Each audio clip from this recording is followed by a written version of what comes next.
El 25 de julio de 1797, el legendario almirante inglés Horatio Nelson perdió un brazo en la única derrota de su carrera.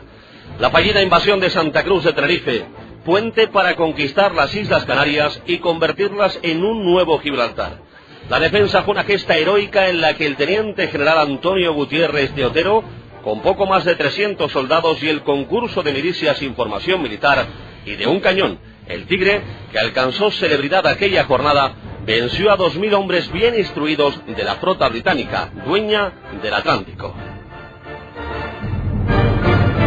En medio de estos momentos dramáticos, protagonista de uno de esos acontecimientos que pondrán en juego su vida, Fermín, un joven gran canario que huye de su pasado, llega al que será escenario del combate. Ignora que allí le aguarda el dolor y la gloria, y también dos personas, Damián y Pilar, que el destino va a cruzar en su camino para siempre. Los tres conocerán los límites de la amistad, del amor y de la lealtad, a la espera de una paz en la que puedan ver realizado sus sueños. Jesús Villanueva Jiménez es empresario y ha desempeñado labores de dirección en el área comercial y de publicidad y tareas de representación artística.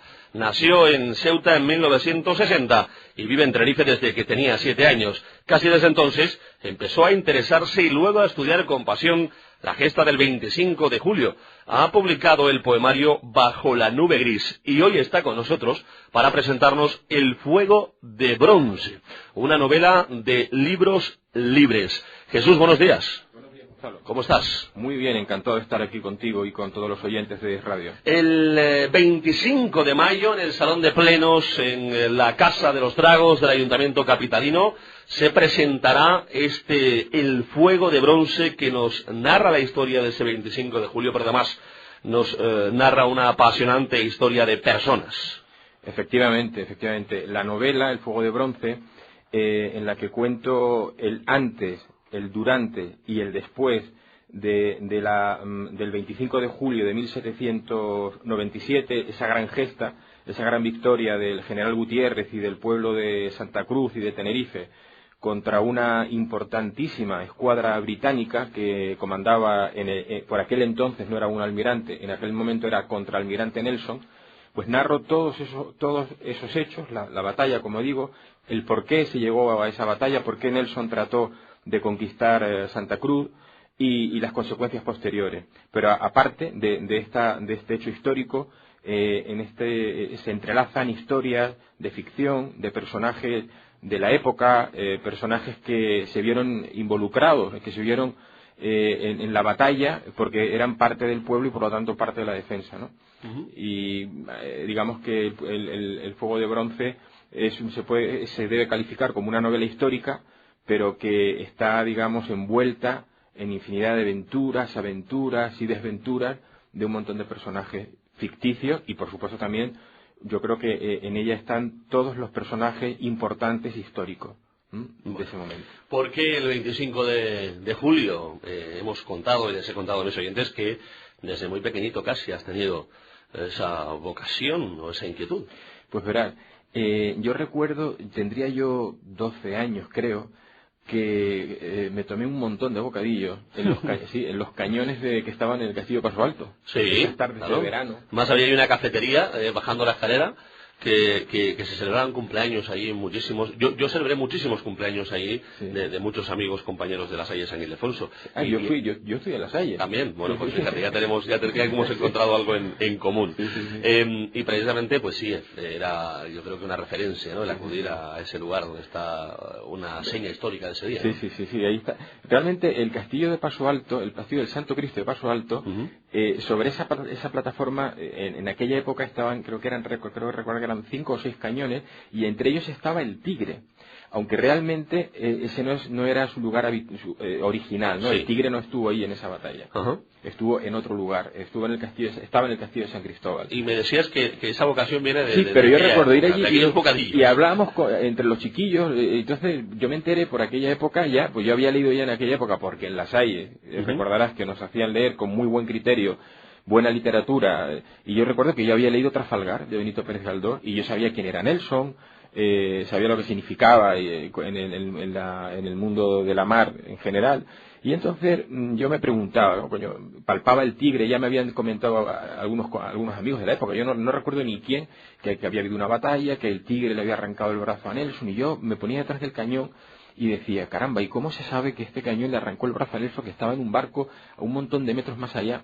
Pero claro, con el tiempo descubrí que no fue así, que no fue exactamente así, fue de otra manera, pero ese fue el origen de mi A todos nos han contado esta historia. Sí, sí. ¿Cómo fue realmente? No, a Nelson, el cañón El Tigre, con metralla, no con una bola de cañón de 16 libras, sino que es lo que disparaba el Tigre, con metralla, efectivamente, en el momento del desembarco, porque Nelson trató de desembarcaron una parte importante de la tropa que él traía, pero Nelson trató de desembarcar, y en el momento en que su lancha de desembarco varaba en la playa que está al lado del Castillo de San Cristóbal, lo que era el Castillo de San Cristóbal, para que se pueda orientar el oyente, lo que es la antigua Alameda, debajo, dando al mar, en la antigua Alameda, en el lateral de la antigua Alameda, sí. se acordará mucha gente que ahí llegaba el mar. Hay fotos de hace 60, 70 años, sí, y claro. hasta ahí llegaba el mar y había una playa.